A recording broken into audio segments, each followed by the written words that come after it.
Bienvenue dans Un jour un Disney. On revient sur tous les films d'animation classiques de Disney. Et on commence par le plus culte d'entre eux, Blanche-Neige et les 7 nains. Et c'est sympa. Bon, il se passe pas énormément de choses, mais c'est plutôt cool. Sorti en 1937, c'est sans doute si ce n'est le film d'animation le plus connu de tous les temps. Pour l'époque, l'animation est révolutionnaire. C'est beau, c'est fluide, c'est vivant, on en prend plein les yeux. En ce qui concerne l'histoire, c'est plutôt simple, il y a juste la reine du royaume qui veut être la plus belle, et pour ça, elle veut tuer Blanche-Neige. Et Blanche-Neige va rencontrer des nains qui vont l'aider.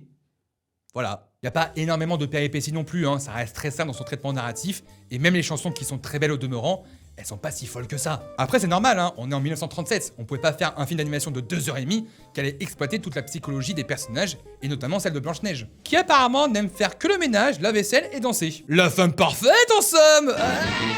Pardon. Le film dure 1h20, mais on sent quand même un énorme creux en milieu du film. Quand Blanche-Neige rencontre les nains, il se passe pas grand chose, ils font juste la fête, mais en soi, il n'y a pas une réelle avancée dans l'intrigue. Donc oui, Blanche-Neige c'est quand même très cool, mais en termes de rythme et de profondeur, c'est assez compliqué. Si je devais le classer dans la tier list, je le mettrais en B. Oui, je pense une bonne note. Blanche-Neige ça reste très bien, mais en soi, c'est pas un film qui va matrixer la tronche, surtout par rapport à mon regard d'aujourd'hui. Si tu veux connaître la suite du classement, n'hésite pas à t'abonner, je fais plein de vidéos par rapport au cinéma, aux séries et aux jeux vidéo. Donc n'hésite pas, on est bien. Et toi, qu'est-ce que tu penses de Blanche-Neige ?